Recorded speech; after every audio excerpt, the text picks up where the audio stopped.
Ya, halal itu apa yang dihalalkan oleh Allah, haram apa yang diharamkan oleh Allah, apa yang didiamkan oleh Allah Subhanahu wa taala, maka afun. Nah, termasuk yang Nabi SAW halalkan dan haramkan, karena hakikatnya apa yang Nabi sampaikan datangnya dari Allah Subhanahu wa taala. Ada aliran namanya Qur'aniyun, dia anti hadis. Jadi pengennya Al-Quran doang, nggak mau hadis. Ada aliran seperti itu, ada. Saya pokoknya mau ngambilnya dalilnya dari Quran doang, dari hadis kagak mau, dengan berbagai macam alasan. Wah, nggak bisa. Ente kalau begitu ngelanggar Quran. Orang yang hanya mau ngambil dari Quran doang, nggak mau ngambil dari hadis, dia berarti ngelanggar Quran. Kenapa dia ngelanggar Quran? Karena yang memberikan legitimasi, otoritas untuk Nabi SAW sebagai hujjah itu Al-Quran. Al-Quran nyuluh, apa yang dibawa oleh Nabi ambil, apa yang dilarang oleh Nabi tinggalkan. Al-Quran udah nyuruh tuh Nabi, yang apa yang dibawa ambil, apa yang Nabi larang tinggalkan. Kok ente sekarang nggak mau ngambil dari Nabi? Berarti ente nggak ngikutin Quran. Halal itu yang dihalalkan oleh Allah, haram itu yang diharamkan oleh Allah. Yang Allah nggak sebutin berarti afu. Terus bagaimana yang disebutin nama Nabi? Yang disebutin nama Nabi bagian dari yang datang dari Allah Subhanahu wa taala. Li'annahu ma yantiqu 'anil hawa in huwa illa wahyun yuha.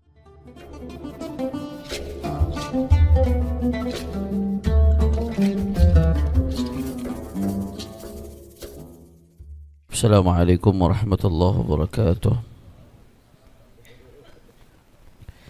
Alhamdulillah wassalatu wassalamu ala Rasulillah Sayyidina Muhammad ibn Abdullah wa ala alihi wa sahbihi wa man walah. Subhanaka la ilma lana illa ma 'allamtana innaka antal alimul hakim. Rabbi shrah li sadri wa yassir li amri wa hlul 'uqdatam min lisani yafqahu qawli wa saddid lisani wahdi qalbi bihaqqin nabi sallallahu alaihi wasallam. Amma ba'd. Kaidah sampai mana kita? Saking lamanya nih ngajar kaidah. Kaidah fikih sampai ke mana? 1 2 oh beda halaman. Nah, yang oh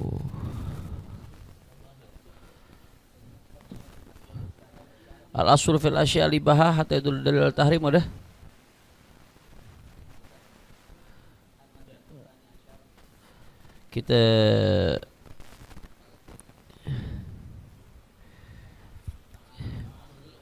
Kita mundur sedikit karena ada pembahasan penting di Al-Matlabut Tasi'. Ini berarti Habib Hussein yang ngajar ya, Tasi', Ashir sama Ihda Asyar ya. Kita mundur sedikit ke Matlabut Tasi'. Nah, baik, bismillahirrahmanirrahim. Alhamdulillahirabbil alamin. Sallallahu wasallam ala sayyidina Muhammadin wa ala alihi wa sahbihi ajma'in.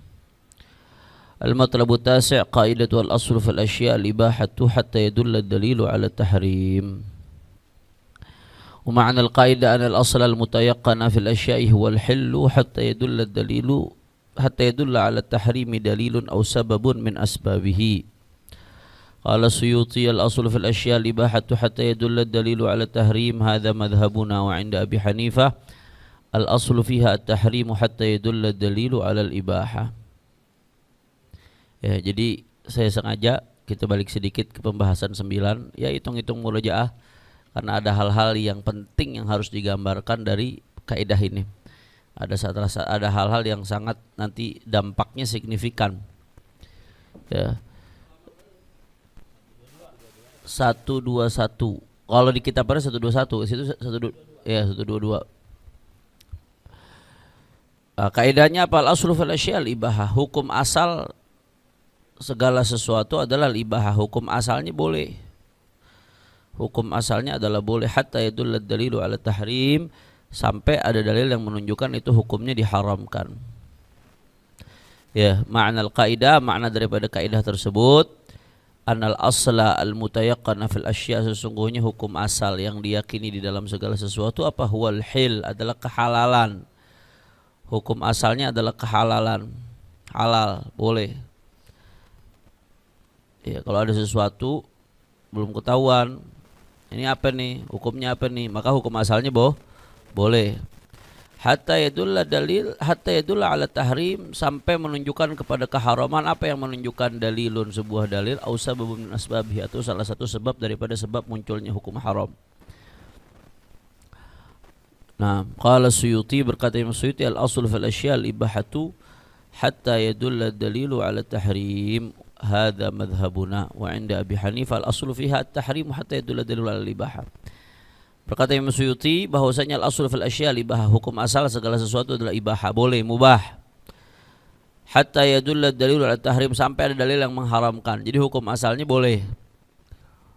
Nanti contoh-contohnya akan diberikan. Ada satu binatang nih. Ini binatang nggak masuk dalam spesifikasi ciri-ciri yang disebutkan dalam hadis yang mengharamkan atau dalam ayat-ayat yang mengharamkan. Nah, maka berarti binatang tersebut hukum asalnya apa? Boleh, halal. Ya, hukum asalnya adalah boleh. Kecuali kalau yang udah jelas, karena entenya yang belum tahu, lain cerita. Ini bukan soal entenya yang belum tahu. Ini soal ini nggak tahu nih, ini nggak ada dalil yang mengharamkan. Selama nggak ada dalil yang menghalalkan, berarti hukumnya boleh, hukum asalnya boleh. Jadi bukan soal kitanya tahu apa nggak tahu ya. Nah, al-aslu fil asya libah hatta yadulla dalil ala tahrim, sampai ada dalil yang menunjukkan hukumnya haram. Hadza madhhabuna, ini madhab kita, madhab Imam Syafi'i. Wa 'inda Abi Hanifah, sedangkan menurut Imam Abu Hanifah, al-aslu fiha tahrim, hukum asal di dalam sesuatu itu adalah tahrim, haram. Kalau ada sesuatu belum ketahuan hukumnya apa, belum ada dalil yang membahas hukum tersebut, maka berarti hukum asalnya apa? Haram menurut mazhab Abu Hanifah. Hatta yadulla dalil ala ibahah, sampai ada dalil yang menunjukkan dia hukumnya mubah. Jadi kebalikannya.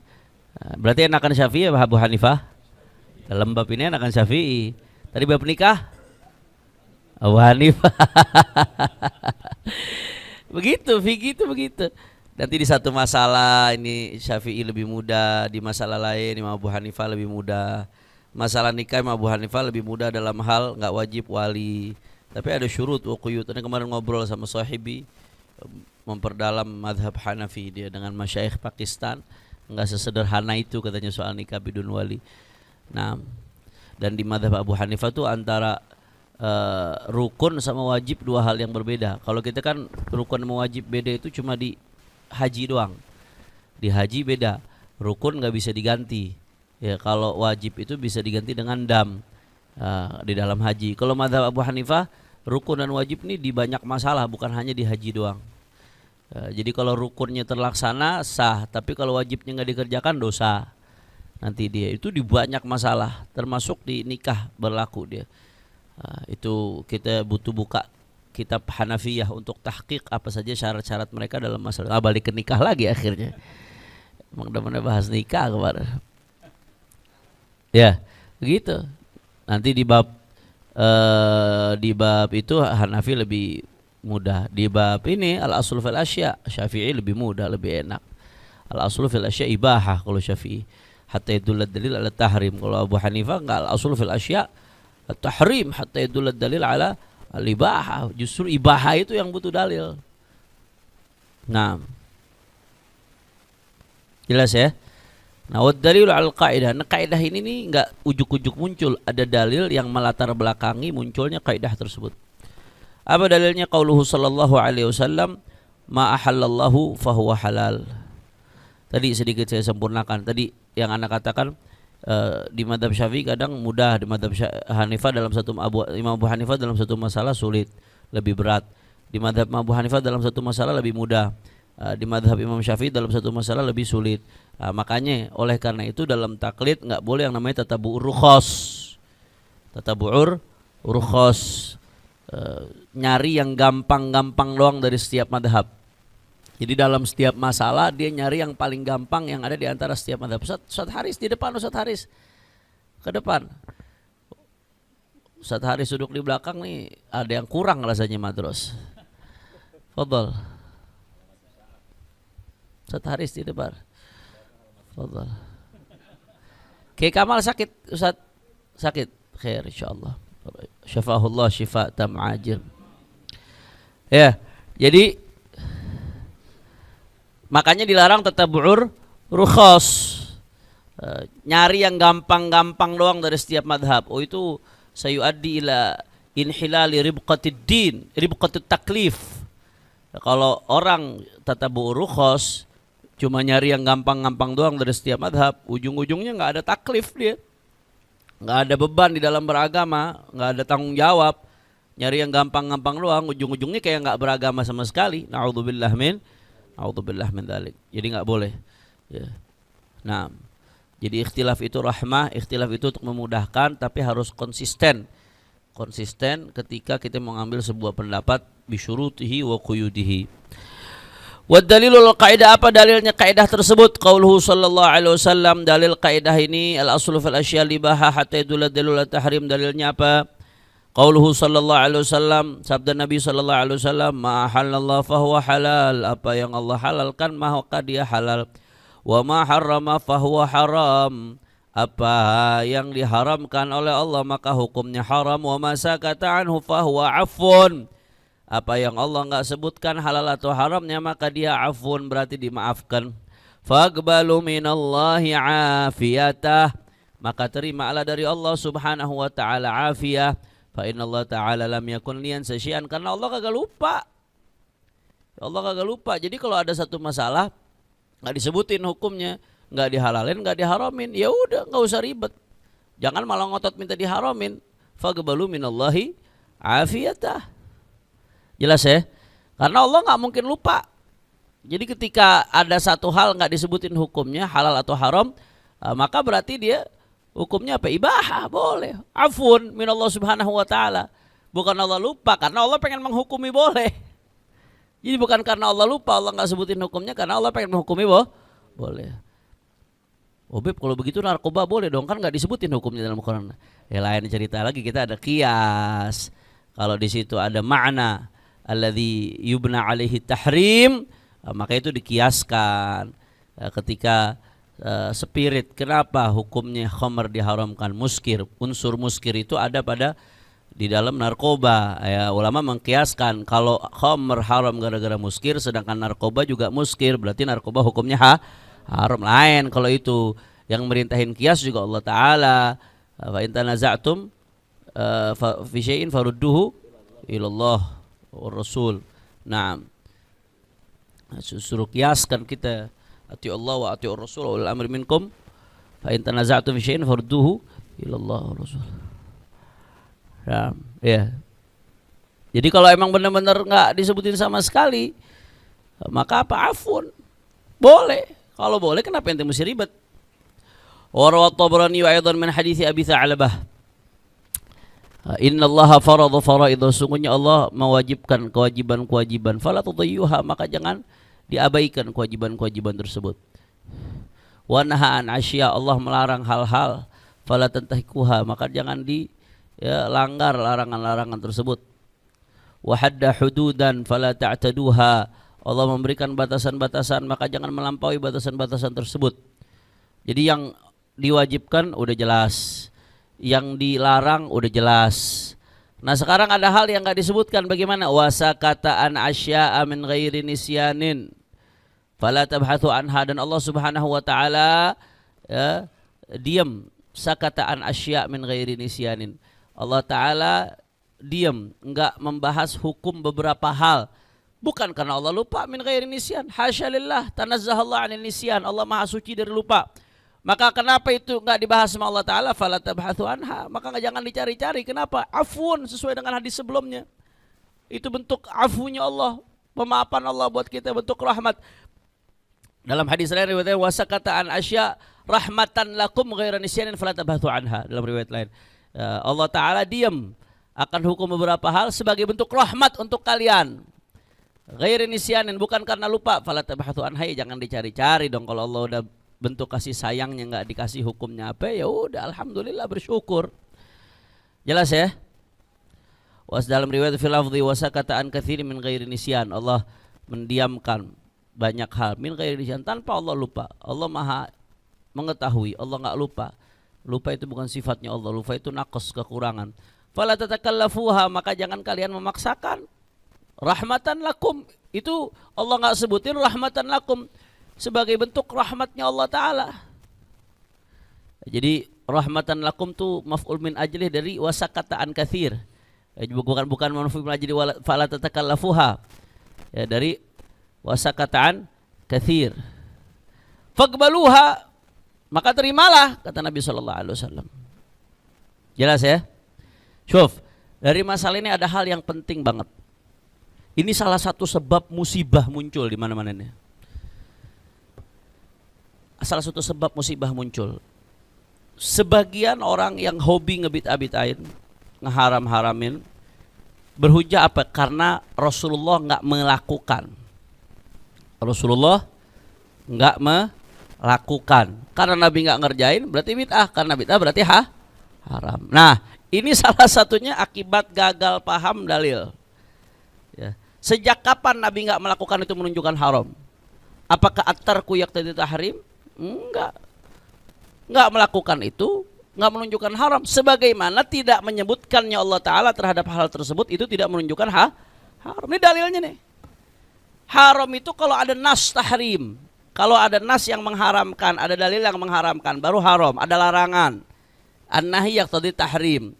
Walaupun nanti larangannya bisa dalam bentuk fi'il nahi. Dalam bentuk fi'il nahi. Ya, bisa dalam bentuk bahasa-bahasa larangan, hurrima dan seterusnya. Bisa juga dalam bentuk dzam. Itu kata ulama, kalau Nabi SAW melakukan dzam terhadap sesuatu, mencela sesuatu, celaan tersebut di usul fikih disebutkan menunjukkan bahwasanya sesuatu yang dihina itu hukumnya haram. Nah, jadi redaksi-redaksi haram tuh ada kalanya tadi tuh dengan fi'il nahi, ya, fala ta'taduha dan seterusnya, ya. Kemudian bisa ada kalanya redaksi haram itu dengan lafaz-lafaz yang memang digunakan untuk mengharamkan sesuatu, hurrima alaikum ila ghairi dzalik. Ada kalanya keharaman itu ditunjukkan kalau asy-syari' Allah wa rasuluh menunjukkan dzam. Allah mencela sesuatu. Rasulullah mencela sebuah perbuatan. Celaan Allah terhadap sebuah perbuatan itu menunjukkan adanya larangan. Wal aslu fil asya al aslu fil nahi at-tahrim. Hatta yadulla kalau selama ada qarinah sharifah, selama nggak ada qarinah yang memalingkan dari makna tahrim. Nanti urusan apakah itu ada yang makruh apa enggak itu qarinah, tergantung qarinah.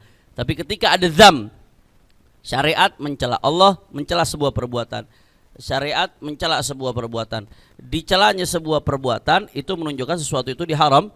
Contoh di apa namanya? Al-Qur'an, qad aflahal mu'minun, sampai ila qauli ta'ala alladzina hum li furujihim hafizun illa ala azwajihim aw ma malakat aymanuhum fa innahum ghairu malumin faman i'tada wara'a dzalika fa ulaika humul adun. Qad aflahal mu'minun ila qaulihi ta'ala alladzina hum li furujihim hafizun, dan mereka yang menjaga kemaluan mereka. Dijaga kemaluannya, enggak digunakan untuk yang haram. Kecuali untuk siapa? Illa ala azwajihim, kecuali kemaluannya digunakan untuk zaut-zautnya, pasangan-pasangannya. Au ma malakat aimanuhum, atau budak-budaknya. Budak boleh disetubuhi. Yang penting budaknya bukan istri orang statusnya. Boleh budak disetubuhi.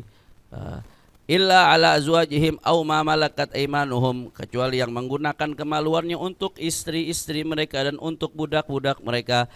Faulaika ghairu malumin, maka mereka yang menggunakan kemaluannya untuk istri-istri dan budak-budaknya, faulaika ghairu malumin, maka mereka tidak tercela.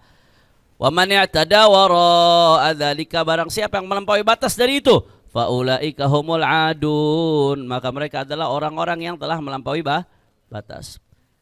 Oh, dah? Faman ibtagha wara'a dzalika faulaika humul adun. Syukran, jazakallah khair Ustaz. Ahsantum. Faman ibtagha wara'a dzalika faulaika humul, barang siapa yang menginginkan di luar itu, maka mereka adalah orang-orang yang adun, melampaui batas. Imam Syafi'i dari ayat ini mengambil istinbat hukum. Apa istinbatnya? Onani haram. Jadi dalil haramnya onani itu ada di Al-Qur'an. Yang sebagian orang, mana enggak ada dalil yang mengharamkan istimna. Onani, mengeluarkan mani dengan tangan sendiri. Kalau dengan tangan istri boleh. Istri lagi head, dikeluarkan pakai tangan istri boleh.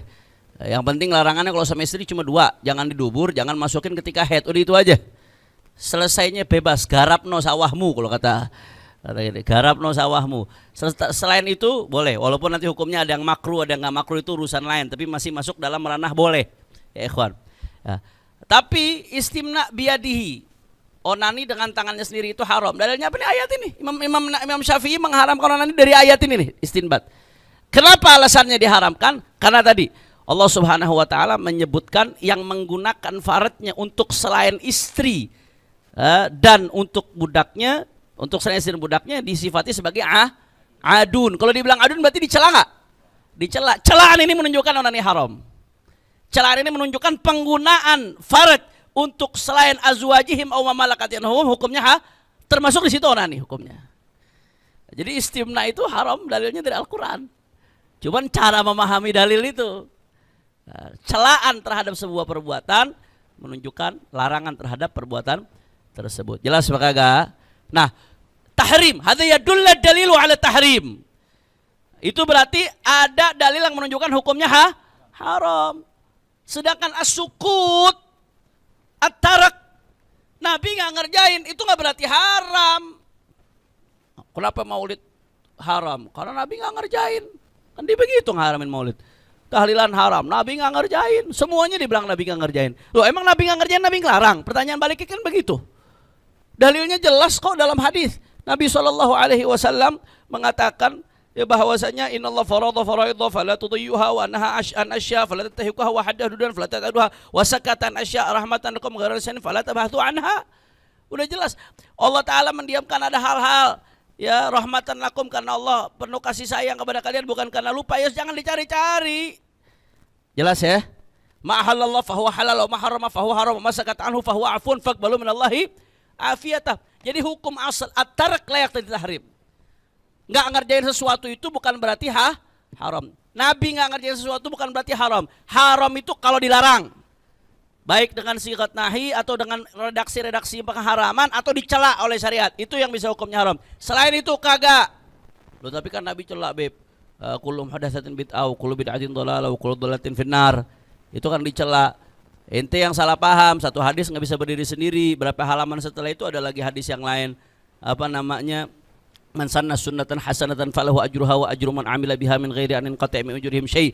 Hadzal hadits mukhassisun li umumi dzakal hadits. Ini hadis yang kedua, man sanna sunnatan hasanatan, dia menjadi mukhassis daripada keumuman hadis yang mengatakan kullu bid'atin dhalalah. Jelas apa kagak? Ini salah satu akar masalah sababul masaib.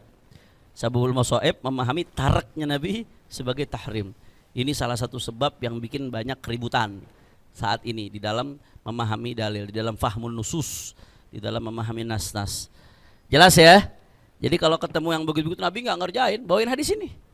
Selesai. Sejak kapan Nabi nggak ngerjain jadi haram? Sejak kapan ente nyimpulin Nabi nggak ngerjain jadi haram tuh sejak kapan? Sejak babalu disunat. Nah, gituin aja. Ya, sejak kapan Nabi nggak ngerjain terus hukumnya berubah jadi haram? Dari kapan? Nggak ada. Nabi nggak ngerjain itu ya nggak menunjukkan haram. Selama Nabi nggak larang berarti hukumnya asalnya apa? Mubah. Boleh. Kalau boleh kenapa ente ribut? Jelas apa kagak? Makanya ini salah satu konsekuensi. Nah, tapi nanti ada yang bantah. Konsekuensi dari kaidah ini ajib ini. Ini Anda dapat dari Kiai Fakhruddin Al-Bantani. Jadi mu'alim Syafi'i Hadzami termasuk yang ngebolehin rokok. Karena mu'alim kan ngeduhon. Mu'alim duhon enggak? Duhon, mu'alim ya. Mu'alim bilang, qalu ta'atid dukhani khubthun faqultu la ma fihi khubathah yasirul mar'u fi nashatin wa yazidu fi dzakaihi wa hirsah wa lam yarid fi hukmihi nassun wal aslu fi hukmihi al ibahah. Ini omongannya Mu'alim Syafi'i Hadzami. Beliau pakai dalil ini, ngebolehin rokok pakai dalil ini. Al aslu fil asya al ibahah. Hukum asalnya kerja sesuatu itu boleh, hatta itu dalil ala tahrim. Beliau menganggap nggak ada dalil yang layak untuk mengharamkan yang spesifik. Tapi ulama yang mengharamkan bilang ada. Kata siapa? Enggak ada. Ustaz Salman jangan girang dulu. Wala tulqu bi aidikum ila tahluka. Yang mengharamkan berpendapat seperti itu. Bahkan Syekhuna dulu anak ngaji usul fikih sama Syekhuna Syekh Mishri Asy-Shinqiti. Syekh Mishri Asy-Shinqiti itu mengatakan begini, Ijma, ijma. Ya, anak menghormati pendapatnya muallim, anak menghormati, anak menganggap masalah rokok masalah khilafiyah. Masalah khilafiyah. Ada yang ngebolehin ulama, ada yang bilang haram, yang bilang sunnah kagak ada ya. Anak getok orang bilang sunnah. Ya enggak boleh. Nah, ada yang ngebolehin, ada yang bilang haram ala kulli hal. Tapi anak Syekhuna, Syekh Muhammad Mishri Asy-Syanqiti bilang begini. Kata Syekh Mishri, ijma' konsensus atibba dokter bahwasanya rokok itu mudir, berbahaya untuk kesehatan. Itu kesepakatan konsensus dokter. Semua dokter sepakat yang namanya rokok bahaya. Saking sepakatnya sampai dipajang di bungkusnya. Nggak ada dagangan ya. Orang kalau dagang kan ngebagusin kan. Ya, ente dagang makanan dibagusin, makanan lezat bergizi ya kan. Nggak ada dagangan di bungkus dagangannya ngejelekin tuh dagangan kecuali rokok. Dibungkusnya gambar orang kanker tenggorokan di sini dipajak loh, paru-paru kelihatan. Masih laku segitunya, wah paling laku lagi, bukan main. Ijma. Kalau kata Syekhuna Syekh Mishri, ini pendapat beliau mengatakan ya kalau sudah ijma atibba itu ada doror, maka berarti nggak ada alasan untuk menghalalkan. Bahasanya Syekhuna Syekh Mishri Asy-Syanqiti. Ada Syekh Yasir Syuhairi itu nulis satu kitab tebal segini, cuma bahas hukum haramnya rokok. Segini tebal banget. Percuma dikasih ke yang ngerokok juga ada aja tar alasan jawabnya dia. Berhenti baca, jangan berhenti ngerokok. Ini ada kitab nih bagus ngaharamin rokok. Oh ya akhir kalau begitu ada berhenti apa? Berhenti baca, bukan berhenti rokok. Ya, jelas ya. Karena seperti itu. Jadi menurut yang mengharamkan ada dalil yang layak untuk tahrim. Tapi menurut orang ulama yang menganggap itu mubah, ibaha, bagi dia nggak ada dalil yang cukup untuk mengharamkan. Nggak ada dalil yang cukup untuk mengharamkan. Nanti yang bilang itu haram karena bahaya. Ayo ada tantang balik ente. Ente ngerokok 3 bulan berturut-turut sehari 1 bungkus, sama makan Indomie 3 bulan berturut-turut sehari sebungkus. Mana duluan yang sakit? Indomie. Kenapa Indomie gak diharamin? Yang bilang mudarat begitu juga ntar mengatakan. Ya ada aja balasannya. Intinya masalah khilaf. Kita menghargai ini perbedaan pendapat ya dalam masalah ini. Khususnya di negeri kita Indonesia khilafnya kenceng banget masalah ini. Walaupun kalau secara etika al-khuruj minal khilaf mustahab. Ya, sunnahnya kalau ada sesuatu yang mukhtalafun fi ya ditinggal, jangan dikerjain. Khuruj minal khilaf mustahab itu bil ijma'. Kata Suyuti, kata Az-Zarkashi, al-khuruj minal khilaf mustahabun bil ijma'. Khuruj minal khilaf itu mustahabun bil ijma'. Maksudnya khuruj minal khilaf itu bagaimana? Bitarki makhtulifa fi tahrimihi wa fi'li makhtulifa fi wujubihi. Itu dhabitnya khuruj minal khilaf mustahab. Bitarki makhtulifa fi tahrimihi. Sesuatu khilaf nih haram apa kagak, maka sunnahnya kita tinggalin. Terlepas dari itu khilaf. Ya, sunnahnya kita tinggalin, jangan dikerjain khurujan minal khilaf. Sesuatu khilaf nih, rokok khilaf, ada yang bilang haram, ada yang bilang mubah. Ya sunnahnya tinggalin, khurujan minal khilaf. Ujung-ujungnya kena juga kata sesalwan. Tapi kalau sesuatu khilaf mukhtalafun fi wujubihi, ini khilaf nih ulama. Witir itu khilaf. Mazhab Syafi'i mengatakan sunnah, mazhab Hanafi mengatakan wajib witir, maka sunnahnya jangan sampai ninggalin.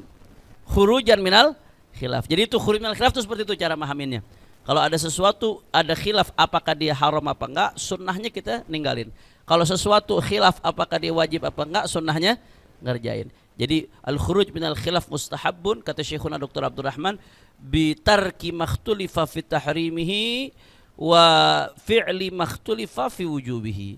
Bitarki makhtulifa fi tahrimihi wa fi'li makhtulifa fi wujubihi. Tapi ada syarat-syaratnya tuh. Khuruj minal khilaf mustahab enggak mutlak, dia ada syarat-syaratnya. La ilaha illallah. Ya, warawat Tirmidzi. Jadi tadi kembali ke pembahasan tadi, ya, kalaupun ada yang membolehkan, dalilnya al-aslu fil asya' ibaha. Al-aslu fil asya' ibaha. Hukum asal sesuatu itu mubah, boleh. Nah, dan ini menjadi dalil kuat bahwasanya at-tarku la yaqtadi tahrim. Meninggalkan itu tidak otomatis menunjukkan hukumnya haram. Nabi nggak ngerjain bukan berarti haram. Allah nggak bahas aja nggak haram, apalagi Nabi nggak ngerjain, bukan berarti haram hukumnya. Jelas ya? La ilaha illallah.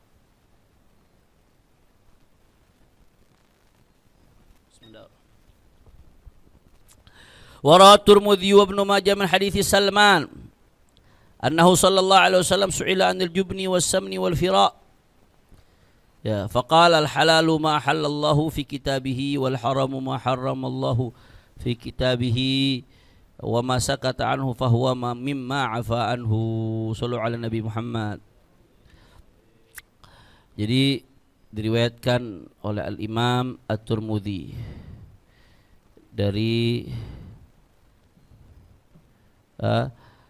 hadis Salman, Nabi sallallahu alaihi wasallam ditanya tentang hukumnya al-jubun was-samni wal fira. Faqala al-halalu ma halallahu fi kitab. Ini mahallu syahidnya. Halal itu apa yang Allah halalkan di dalam Al-Qur'an. Wal haramu ma haramallahu fi kitabihi. Haram itu apa yang Allah haramkan di Al-Qur'an. Wa ma sakata anhu fahuwa mimma afa anhu. Apa yang Allah Subhanahu wa taala enggak bahas berarti itu termasuk yang Allah bolehkan, yang Allah afa anhu. Nah.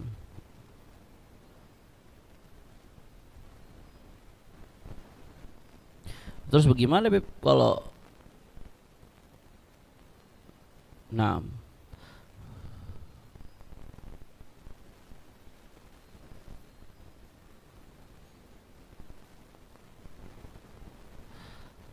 saman ini lemak ya. Jubun keju, saman lemak. Fira pakaian dari bulu. Pakaian dari bulu binatang. Fira.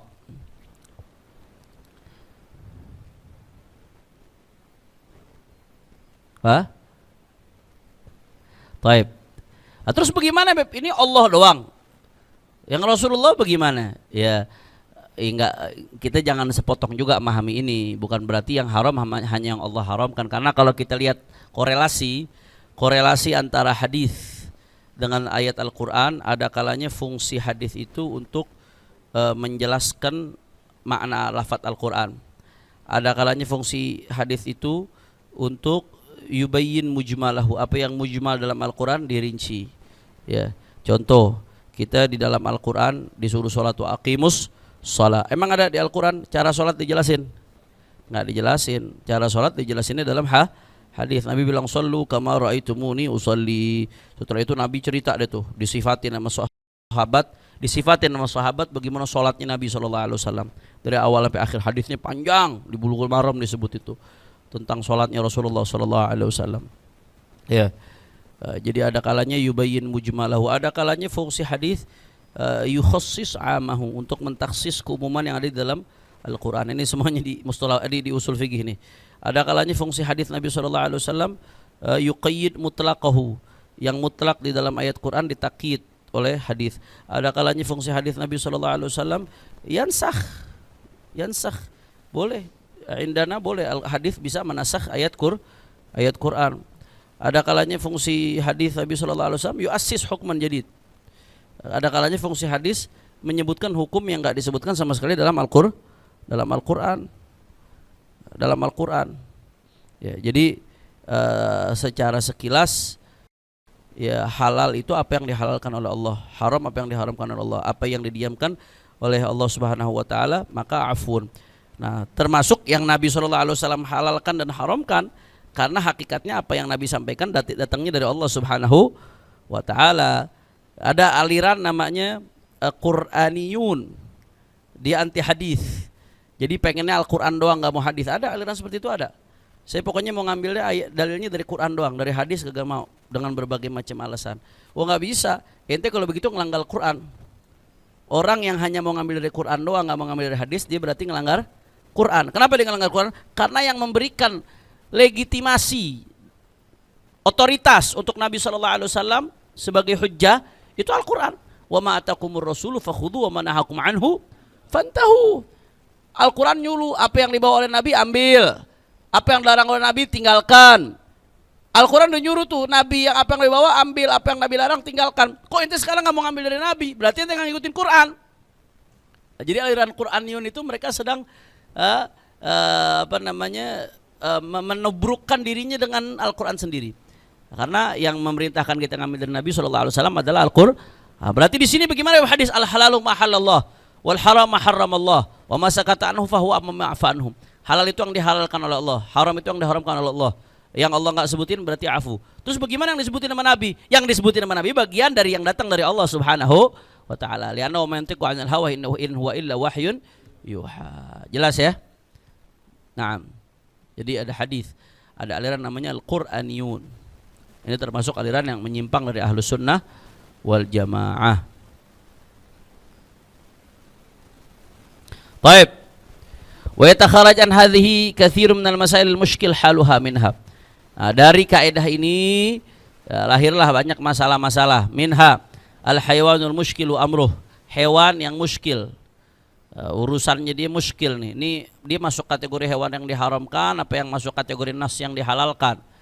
Ya, hewannya. Misalkan ada hewan-hewan yang memang nggak disebutin di Arab kagak ada. Tuh hewan-hewan di Arab nggak ada. Kemudian sehingga nggak ada dalam Quran, nggak ada dalam hadis, dan nggak masuk dalam spesifikasi yang disebutkan dalam Al-Quran dan hadis. Al-Quran kan nyebutin, Al-Quran sama hadis kan nyebutin sifat-sifat hewan-hewan yang diharamkan, yang kukunya tajam, yang bisa berburu dengan kuku dan lain sebagainya, termasuk yang diperintahkan untuk dibunuh. Itu kan termasuk hewan-hewan yang diharamkan dan seterusnya. Banyak itu nanti di bab ini kita bisa belajar di bab al-at'imah, bab tentang makanan di fikih. Apa saja yang diharamkan. Nah, al-hayawan al-muskil amru, hewan-hewan yang enggak masuk ke dalam dalil yang mengharamkan, termasuk enggak masuk dalam dalil yang menghalalkan. Bagaimana hukumnya? Wa fihi wajhan. Dalam masalah ini ada dua wajah. As-sahihuhuma, wajah yang paling sahih dari dua wajah tersebut, al-hil, hukumnya halal, hukumnya halal. Kenapa? Al-aslu fil asya' al-ibahah. Dalilnya itu, al-aslu fil asya' al-ibahah. An-nabatul majhulu tasmiyatu, tumbuh-tumbuhan yang enggak ketahuan namanya. Ya, di Indonesia banyak banget tumbuhan, sedangkan di Arab tumbuhan sangat terbatas. Sehingga banyak sekali tumbuh-tumbuhan yang enggak masuk dalam dalil-dalil yang disebutkan di fase kenabian. Maka bagaimana itu hukumnya? Qalal mutawalli, menurut mutawalli yahrum aklu. Yahrum aklu, haram dimakan. Wa khalafahu Nawawi, tapi di sini Imam Nawawi beda pendapat dengan beliau. Wa qalal aqrab al-muwafiqu lil mahki 'ani Syafi'i fil lati qablaha al-hil. Kata Al-Imam Nawawi yang lebih mendekati al-muwafiq lil mahki 'ani Syafi'i, yang cocok dengan apa yang diriwayatkan dari Imam Syafi'i fil lati qablaha al-hil, itu hukumnya halal. Kenapa? Tadi dalilnya al-asl asya' al-ibahah. Hukum asal segala sesuatu kalau enggak ada dalil yang mengharamkan berarti hukumnya mubah. Enak ya, kalau begini enak. Enggak ribet-ribet. Idza lam yu'raf halun nahar hal huwa mubahun aw mamluk, hal yajri alaihi hukmul ibaha aw al-milik. Hakal Mawardi fihi wajhaini mabniyaini ala anna al-asl al-ibahatu aw al-hadar. Idza lam yu'raf halun nahar, kalau tidak diketahui keadaan sebuah sungai, mungkin sungai kecil, ya, hal huwa mubahun, kalau sungai besar udah jelas itu punya umum, ya, annas syurakaun fi thalas, al-ma, salah satunya air itu punya bersama, kalau sungai besar ya bebas, ente mau ngambil bebas aja, terserah, itu punya umum. Idza lam yu'raf halun nahar, kalau belum diketahui keadaan sungai, mungkin sungai kecil, mungkin yang dimaksud, Allahu a'lam.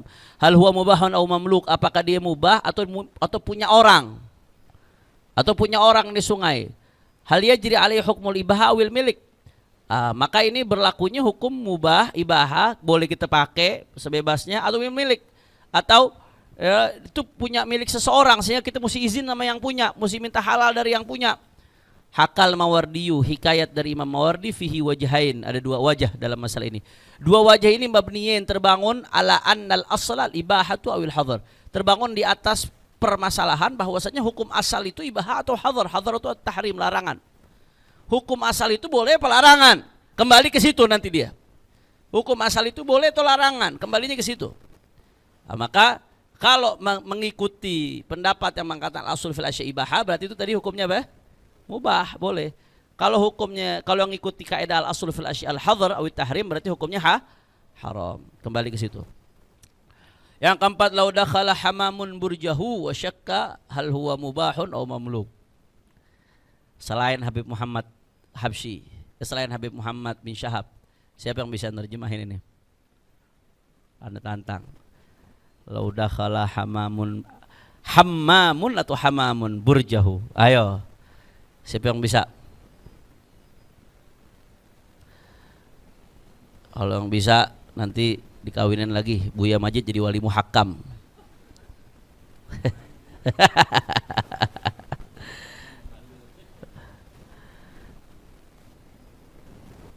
Ayo. Lau dakhala hammamun atau hamamun.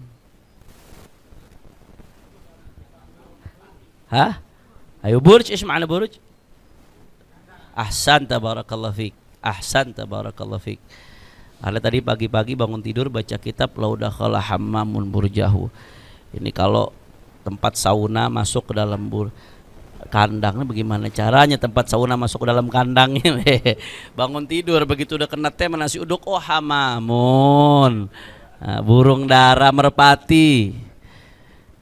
Kalau merpati ya masuk ke dalam kandang punya dia, merpati masuk ke dalam kandang punya dia, ya dia buat kandang, tahu-tahu ada merpati masuk ke dalam kandang punya dia. Lauda khala hamamun burjahu wa syakka hal huwa mubahun au mamlukun. Dia ragu nih, ini burung punya orang apa burung emang liar mubah. Maka bagaimana? Fahuwa aula bihi, dia lebih berhak terhadap burung tersebut. Itu burung datang sendiri, masuk sendiri ke kandang. Fahuwa aula bihi, dia lebih berhak. Walahu tasarrufu fi, dia punya hak untuk mentransaksikan ya daripada burung tersebut. Jazama bihi fi aslir raudhah. Hah? Bandangan apa? Datang. Iya, begitu dah bahasa Betawinya bandangan.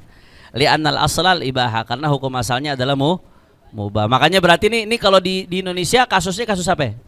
Walet dibikinin rumah, tuh walet pada masuk.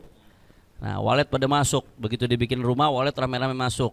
Dia be-iler dari situ. Iler walet sama iler kita mahalin iler walet. Orang dikasih iler kita tersinggung, dikasih iler walet gilang.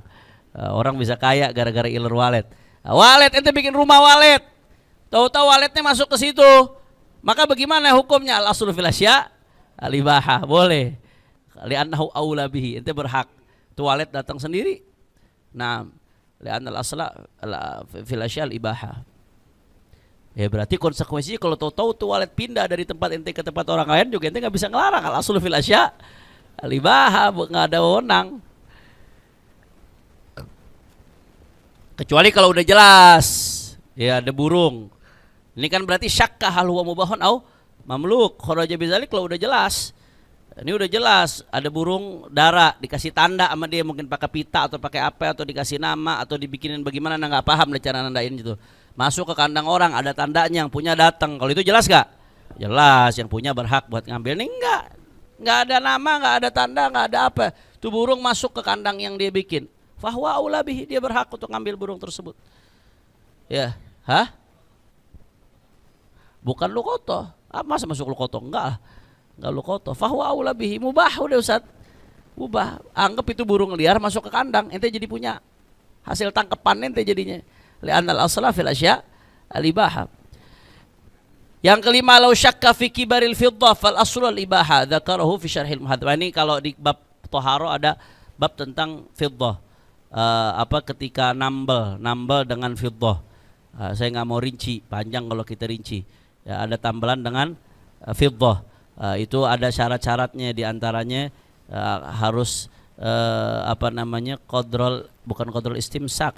Dia sesuai dengan kadar itunya. Kalau gede, kegedean nggak boleh, bisa jadi haram hukumnya. Ini ragu, gede apa kecil nih, segini jatuhnya ukurannya nih. Kalau syakka, apakah ragu dia ini ukurannya gede apa kecil, maka kalau ragu tersebut al-aslu fil asya al-ibahah. Tafsil ahkamnya silahkan kita rujuk ke bab taharah. Ada ma'ruf, masalah ma'rufah jiddan. Masalah nambel dengan fiddah. Qaidatun. Kita lanjut berikutnya, al-aslu fil abdha at-tahrim. Hukum asal dalam wudu adalah tahrim. Makanya saya selalu ingatkan kemarin tuh, Habib Ahmad bin Hasan Al-Attas mengatakan salafun salih mereka enteng dalam urusan fikih, nggak ribet dalam banyak hal kecuali dalam dua hal. Mereka ketat banget, apa dalam urusan makanan sama dalam urusan abdha, urusan farj, urusan kemaluan, kehalalan kemaluan. Itu ulama salaf ketil banget dalam masalah itu karena implikasinya, dampaknya luar biasa. Urusan makanan dampaknya ke ibadah ente nanti. Gara-gara ada satu makanan haram, ibadah ente jadi berantakan, nggak diterima. Udah gitu ibadah ente nanti jadi males-malesan. Urusan abdho kalau ada hukum yang bermasalah nanti bisa jadi zina, na'udzubillah min dzalik. Anaknya jadi anak haram, hukumnya berecetan semua, berantakan semua, itu hukum jadinya. Ini masalah. Ya, ini masalah.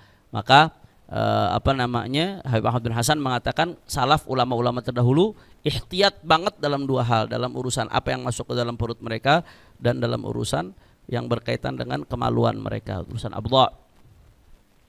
Artinya mereka nggak ngambil kecuali yang betul-betul jelas, khuruj minal khilaf, jangan pakai yang qaul wakil. Ya, kaidah al-asl fil abdha at-tahrim, hukum asal di dalam faraj itu adalah haram sampai betul-betul ketahuan. Sampai betul-betul ketahuan itu sudah dihalalkan. Makanya kalau kita bicara nikah, definisi nikah apa? Aqdun yatadammanu ibahata wat'in bilafdhi nikahin au tazwijin. Aqdun yatadammanu, akad yang mana implikasi dari akad tersebut ibahata wat'in, jadi dibolehkannya wata', ay hillal budhu' jadi halal. Artinya tanpa keabsahan akad tersebut berarti halal apa enggak? Nah, untuk memastikan budhu itu halal harus dipastikan keabsahan akad. Itu penting. Untuk memastikan keabsahan akad, syarat-syaratnya harus dipastikan, termasuk dipastikan bukan mahram. Kalau mahram nggak sah akadnya, termasuk dipastikan nanti seperti masalah-masalah yang akan disebutkan. Nah, ketika akadnya nggak sah, maka berarti haram hukumnya. Karena yang bisa menghalalkan wudu itu hanya keabsahan akad, atau nanti inian milkul yamin, dia jadi budak. Barangkali Ustaz Salman mau perang ke Israel, nanti menang, perempuan-perempuan Israel diambil-ambilin Ustaz Salman, milkul yamin. Bisa jadi itu kalau perang, kalau balik zaman seperti itu bisa jadi. Masya Allah, pakai amin lagi.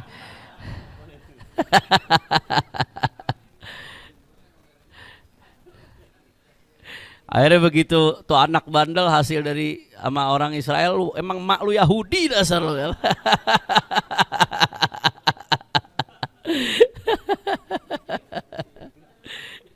La ilaha illallah. Astaghfirullahaladzim. Bercanda yang halal, enak bercanda yang halal. Kalau ada bercanda yang halal, ngapain bercanda yang haram ya? Wal aslu fil abdha at-tahrim, hukum asal ya abdha, wudu itu adalah tahrim, haram. Farj, pemanfaatan farj itu hukum asalnya haram. Wa ma'na al-qaidah, makna daripada kaidah annal asla fil abdha, hukum asal daripada wudu ay jam'u bud'in wa huwa al-farju at-tahrim, hukum asalnya haram.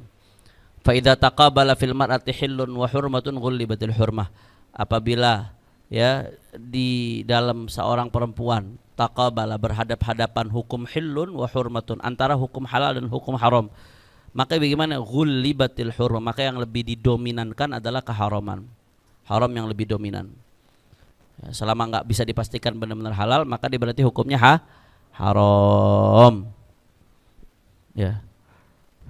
Wa min furu'il qaidah, termasuk furu' dalam masalah ini, yamtani'ul ijtihad fi makhtalatat mahramuhu biniswati qaryatin mahsurat li'annahu laysa asluhunna al-ibahata hatta yata'ayyad al-ijtihadu bistishabih wa innama jazan nikahu fi surati ghairi mahsuratin rukhsatan min Allah ta'ala kama sarah bil Khattabi li'alla yansadda babun nikahi alaih.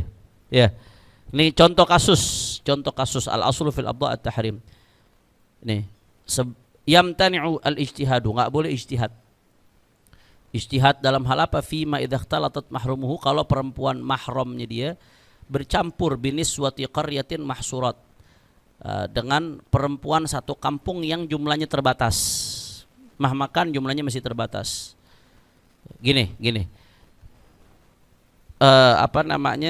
Misalkan saya, jangan saya dah, nggak enak. Ya, Habib Ustadz Haris mau nikah di satu kampung di Sukabumi. Taruhlah kampungnya namanya apa? Cimacan. Taruh nih contoh doang. Nah, dulu abahnya Ustadz Haris pernah nikah di situ.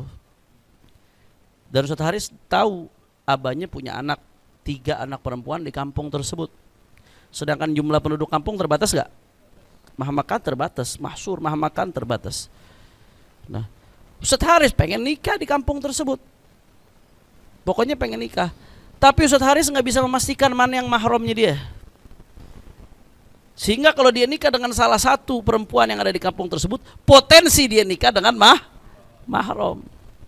Jelas apa kagak? Nah, karena adanya potensi dia nikah dengan mahram, maka dia nggak boleh di situ beristihad. Saya istihad deh kira-kira yang mana. Oh mungkin yang mukanya agak mirip-mirip saya itu baru mahram. Kalau selama beda banget nih, mancung banget nih, nggak mungkin nih misalkan. Ini beda banget nih mukanya nih. Ini nggak ada muka-muka saya sama sekali. Misalkan begitu Ustaz. Oh istihad nih, ini insya Allah bukan mahram saya. Nggak boleh. Selama ada potensi dia nikah dengan mahram, maka nikahnya hukumnya haram. Cari di tempat lain. Jelas apa kagak? Itu maksudnya. Ya, yamtaniul ijtihad, dia nggak boleh ijtihad fima idza ikhtalatat mahramuhu, kalau bercampur mahramnya biniswati qaryatin, dengan perempuan di satu desa, mahsuratin yang jumlahnya masih terbatas. Kenapa? Li'annahu laisa asluhunna libaha, karena hukum asal perempuan-perempuan tersebut bukan mubah. Ya, hatta yata'ayyadul ijtihad bisishabihi, sampai-sampai keandai kata hukum asalnya perempuan itu mubah, mungkin ijtihad itu akan didukung dengan istishab, hukum asalmu mubah. Tapi faktanya enggak, hukum asalnya sebelum dihalalkan perempuan-perempuan itu hukum asalnya apa? Haram. Ini udah hukum asalnya haram, berpotensi tabrakan dengan yang haram, makin berat. Nggak bisa ijtihad, nggak cukup kuat untuk bisa membuat dia boleh menikah dengan salah satu perempuan yang ada di situ. Wa inna majazan nikahu, hanya saja boleh nikah fi surati ghairil mahsurat, di gambaran yang perempuannya nggak terbatas. Ya, perempuannya nggak terbatas. Satu provinsi. Jawa Barat berapa satu provinsi? Jumlah rakyatnya 48 juta. Iya. Jawa Barat. Perempuannya udah sekian puluh juta kan, ya bisa dikatakan ghair mahsurah tuh. Atau secara umum Indonesia secara umum, atau perempuan potensi ada potensi. Mau dia mau nikah di Eropa juga ada potensi, bisa jangan-jangan nih saudara perempuan dia nih dari Cimacan pindah ke Eropa. Kalau potensi ada nggak? Bicara potensi ada, walaupun potensinya semakin kecil, semakin luas wilayah potensinya semakin kecil. Tapi enggak, kata syariat udah deh boleh. Kalau udah cakupan perempuannya ghairu mahsurah, enggak terbatas, maka dia boleh nikah. Boleh di situ. Ya, yang sekiranya dia duga itu bukan mahramnya dia boleh nikah. Kenapa? Rukhsatan minallah, sebagai bentuk rukhsah dari Allah Subhanahu wa taala, kama sarha bil Khattabi. Kenapa diberikan rukhsah? Li alla yansadda babun nikahi alaih, supaya pintu nikah enggak tertutup buat dia. Kalau emang dia enggak dikasih sama sekali gara-gara ada potensi itu mahramnya, dia enggak bisa nikah sampai mati. Selama dia belum pastikan tahu mahramnya yang mana. Susah, repot gak kalau begitu? Pintu nikah bisa ketutup buat dia, bahaya. Maka cukup ente nikahnya, ijtihadnya jangan di wilayah yang terbatas, tapi nikah di wilayah yang secara umum, yang ghairu mahsur, sehingga memperkecil potensi itu adalah mahramnya dia. Jelas apa kagak? Nah. Law ikhtalatat zawjatuhu bi ajnabiyatin lam yajuz wahidatin minhunna mutlaqan. Fadhal azan dulu, fadhal. Baik. Baik. Kita lanjutkan.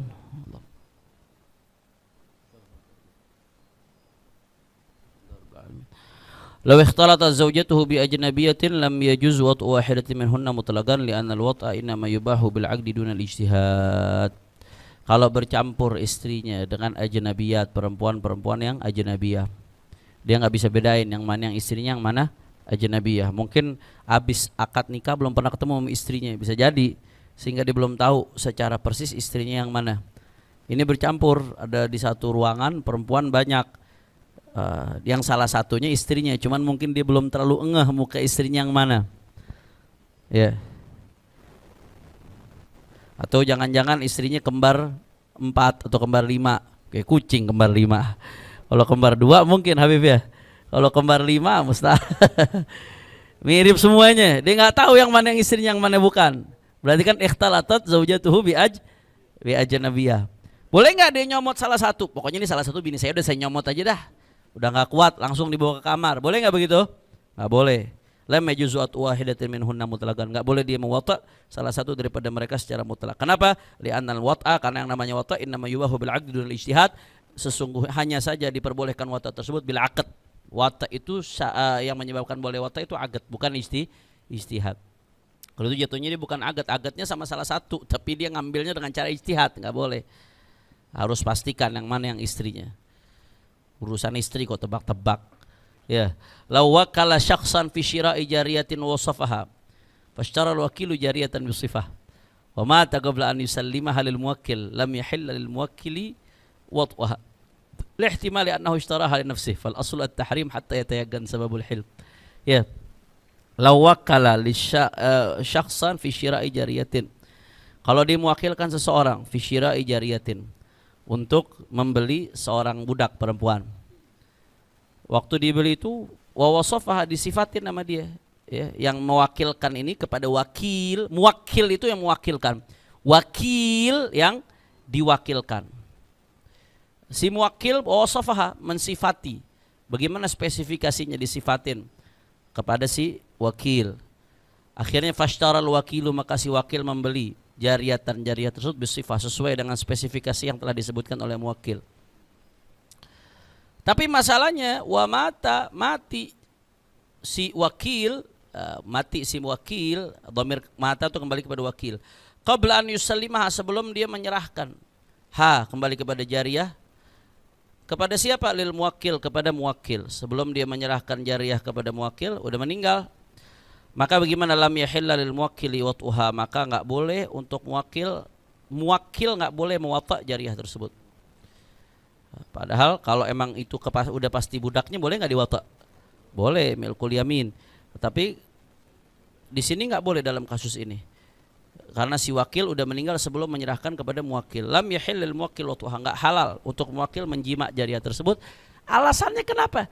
Lihtimali annahu syaraha li nafsihi. Bisa jadi ada potensi kemungkinan si wakil ini begitu lihat, wah cocok nih, dia beli buat dirinya sendiri.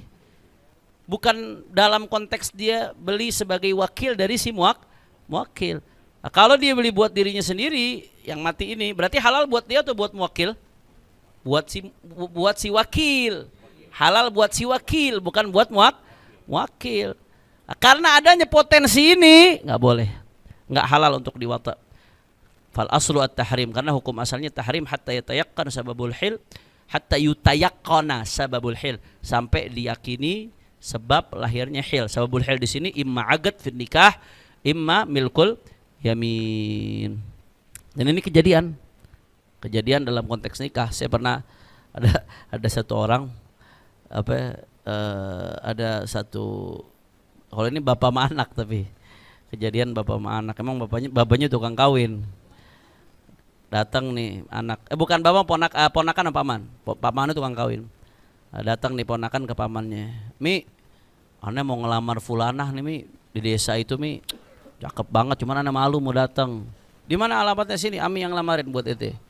Udah, di sini Mi, namanya fulanah binti fulan. Oh ya, akhir datang Aminya ke sono. Begitu Aminya datang ke sono, dia tuh cakep juga nih anak nih. Udah, akhirnya Aminya suka. Begitu Aminya suka, dia lihat, udah deh, nggak lama nggak balik-balik Aminya nih. Diminta tolong buat dilamarin, nggak balik-balik. Penasaran nih, seminggu kok Ami nggak ada kabar. Datang dia si ponakan nih ke tempat si perempuan tadi. Begitu datang ke perempuan tersebut, tuh nggak tahunya udah dikawinin sama Aminya di situ. Udah dikawinin sama Aminya, gara-gara di Aminya dia cocok, dia yang kawinin, dia yang sikat, saudara. Ya, makanya hati-hati kalau ada teman ente nawarin, ente mau nggak nikah sama perempuan ya? Hati-hati, bukan apa ya, dia udah mau ngelepasin, cuman nyari tempat bekas dia, nggak tahu aja. Banyak kejadian begitu. Mustakhdam bas nadhif kalau kata orang Tarim. Mustakhdam bas nadhif. Jasa titip. Ya. Dikawinin akhirnya. Termasuk nikah. Nikah kan bisa taukil. Qabiltu tazwijaha wa nikaha anhu atau lahu li fulan ibni fulan bil mahril madkur. Kalau dia nggak pakai lahu, jadinya sama dia. Bahaya. Yang wakilnya main datang main hantam aja nggak taunya. Hati-hati, pastiin dulu benar-benar sikotnya benar. Ya. Zawwajaha ahadul awliya akhar wal akharu akhara. Zawwajaha ahadul awliya'i akhara wal akharu akhara. Wa juhila sabqu wal ma'iyatu fal 'aqdan batilan li ta'adzuril imdha. Ya. Ini ada satu perempuan ya, belum nikah. Zawwajaha, kemudian dinikahkan. oleh ahadul aulia, salah satu dari walinya, akhara, oleh seorang laki-laki. Wal akharu, walinya yang lain, akhara, nikahin sama laki-laki yang lain lagi. Kayak kasus kemarin tuh yang Anda sebutin, ada istawa auliaun nikah fi martabatin. Ya, ada satu tingkatan aulia nikah yang di situ ada beberapa wali.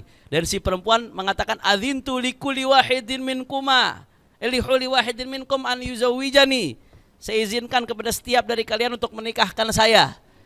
Akhirnya jadi walinya misalkan adik kakak, dia si perempuan punya kakak sama punya adik laki-laki, semuanya memenuhi syarat jadi wali. Diizinkan adzintu likulli wahidin minkum an yuzawwijani, saya izinkan kepada setiap dari kalian, bukan lakum kullukum ya, setiap daripada kalian untuk menikahkan saya. Akhirnya abangnya nikahin sama fulan, yang adiknya nikahin sama fulan. Satu objek perempuan dinikahin sama orang yang beda-beda. Kalau ketahuan waktunya, yang duluan yang sah, yang belakangan kagak sah. Kalau ketahuan waktunya, oh ditanya lu nikahin kapan? Gua hari Selasa. Lu nih satu lagi kapan? Rebo. Yang sah yang Selasa. Berarti suaminya yang Selasa tuh, yang dinikahin hari Selasa. Nah masalahnya kalau nggak ketahuan waktu, nikahnya udah sama-sama, ini sama-sama abis dinikahin, nih ngilang nih abang-abangnya nih. Setelah setahun baru ketemu. Abis setahun bilang ente udah nikahin. Kapan waktu? Ya Allah, ana lupa kapan. Yang ini juga lupa kapan, yang mana lebih dulu? Ya Allah nggak tahu deh, sama-sama nggak tahu. Wajuhilas sabqu wal ma'iyatu, nggak ketahuan asabku mana yang lebih dulu, wal ma'iyatu atau yang barengan. Juhilas sabqu nggak ketahuan apakah ada yang lebih dulu, awil ma'iyatu atau berbarengan, nggak diketahui. Maka bagaimana? Fal aqdan batilan, dua-duanya akad itu dianggap batil. Kenapa? Li ta'adzuril imdha, karena nggak mungkin merealisasikan akad tersebut. Bagaimana mau direalisasikan satu perempuan nikah dengan dua laki-laki yang sama? Nggak bisa. Nah, makanya nggak bisa. Kalau laki-laki dia ibarat keran. Keran itu bisa diisi di beberapa wadah. Tapi kalau perempuan ibarat wadah, satu air cuma bisa diisi di satu wadah, bisa satu air doang. Kalau campur-campur air jadinya bagaimana? Campur, mix, nggak bisa. Nggak bisa. Nah, makanya di medsos tuh ada bercanda, ada laki ngomel sama bininya, udah kamu kesian capek kerja di rumah, gini aja aku nikah lagi supaya ada yang bantuin kamu, nah, jadi kamu nggak sendirian. Bininya jawab, dibalik aja dah, kita kan ekonomi agak sulit nih, saya aja nikah lagi biar ada yang cari nafkah bantuin kamu, kata bininya begitu. Nggak bisa, satu wadah nggak bisa campur beberapa air.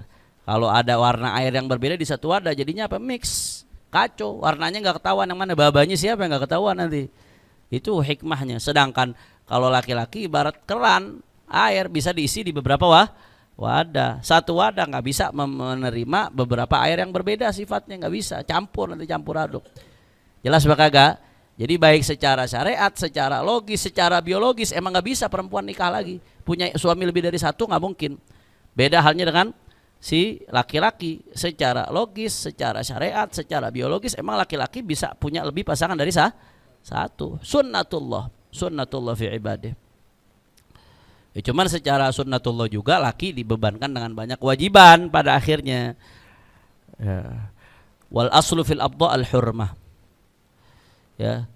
Kadang-kadang wal aslu fil abdha al hurmah, hukum asal daripada wudu adalah haram hatta yatahaqqaq as-sababul mubih, atau hatta yutahaqqaq as-sababul mubih, sampai dipastikan betul-betul yatahaqqaq cukup as-sababul mubih, sebab yang membolehkan wudu tersebut, sebab yang membolehkan wudu tersebut, min aqdin sahihin au milkil yamin. Kalau kata guru saya Abdullah Baharun kemarin, alhamdulillah saya ketika beliau datang ke Indonesia nemenin 2/4 atau 2/3 bisa dikatakan safari dakwah beliau, atau 3/4 lah, 3/4 safari dakwah beliau. Saya nerjemah di berbagai tempat, salah satunya yang paling menarik di Palu. Ketika di Palu saya nerjemahin beliau. Akhirnya waktu itu majelis Ummahatul Khairat, ibu-ibu siang, temanya tentang bagaimana menjadi anak, ibu dan istri yang solehah. Panjang lebar beliau bahas tuh. Wah, ajib pembahasannya luar biasa saat itu, banyak yang terpukau, terpana, dan logis sekali pembahasan beliau, syar'i dan logis. Sampai ibu-ibu tuh bilang, saya senang Habib Abdullah Baharun, kenapa? Beliau nggak nyuruh kita taqwallah. Ceramahnya nggak nyuruh kita taqwallah. Maksudnya bukan berarti nggak nyuruh taqwallah. Diajak orang bicara bukan dengan doktrin, tapi diajak sampai menerima secara logis, memberikan argumentasi yang kuat. Bukan dipaksa, bukan dipaksa. Bahasa ibu-ibu begitu. Kita nggak disuruh taqwallah katanya, tapi kita mau nggak mau dibikin nurut. Tapi menariknya setelah ibu-ibu ini terpana, emang ibu-ibu ya ibu-ibu. Selesai terpana, toto ada ibu-ibu sesi pertanyaan, tanya jawab, ada yang berdiri. Habib, kami senang, kami bangga sebagai perempuan, sebagaimana yang disebutkan oleh Habib. Perempuan itu istimewa, kuat, tegar, nggak ada duanya. Luar biasa Habib, kami senang sekali. Tapi dengan segala kehebatan perempuan yang disebutkan oleh Habib, kenapa laki-laki masih kawin lagi Habib? Pertanyaannya begitu ibu-ibu. Allah, nih bilang nih ngerusakin acara nih. Udah enak-enak pembahasan pakai ada pertanyaan begini. Penanya begitu ibu-ibu. Dengan segala kehebatan perempuan yang disebutkan oleh, kenapa laki-laki masih kawin lagi? Jawaban Habib ajib. Ada salah satu jawaban Habib Abdullah Baharun yang ajib banget, yang bikin perempuan skakmat. Apa diantaranya jawaban beliau? Kata beliau, at-ta'addud mushkilatun nisa'iyah. Poligami itu problem perempuan. Maksudnya bagaimana? Iya. Andai kata semua perempuan sepakat nolak poligami, nggak, laki mau poligami sama siapa? Andai semua perempuan sepakat nolak poligami, laki-laki mau poligami sama siapa? Problemnya ada yang nolak, ada yang terima. Ada yang mau dijadiin bini kedua, ketiga, keempat. Yang mau siapa? Perempuan juga. Jadi kata Baharun, coba ente sebagai perempuan musyawarah, sepakat dulu nolak poligami. Baru tuh laki nggak bisa poligami. Nah, jadi jangan nyalain laki kalau ada poligami. Apa yang mau? Masa pedang ketemu pedang kan nggak mungkin. Dosa. Iya.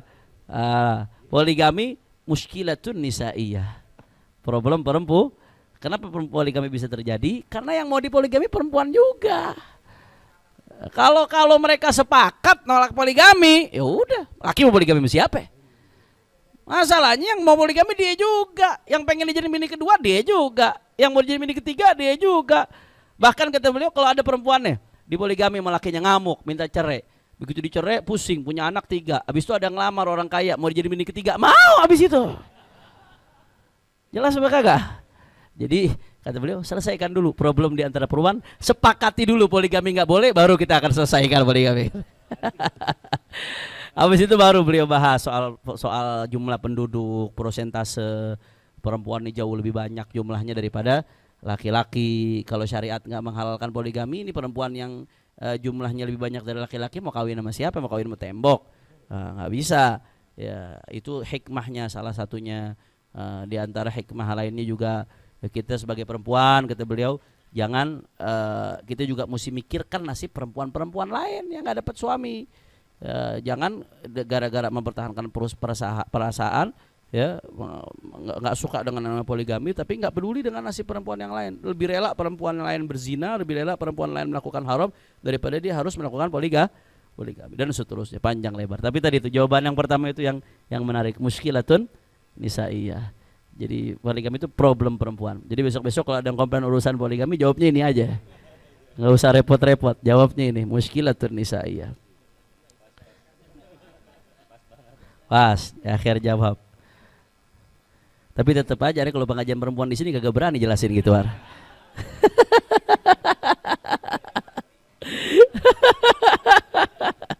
Takut ada hadroh terbang dari sini. Fadhal, yang ada pertanyaan terkait pembahasan kita. Ini hari guru kita, imam besar kita berhalangan lagi di luar kota sama keluarga.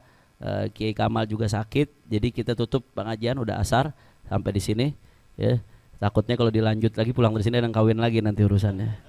Ya, jadi kita tutup sampai di sini. Fadhal, kalau ada pertanyaan terhadap apa yang sudah dibahas.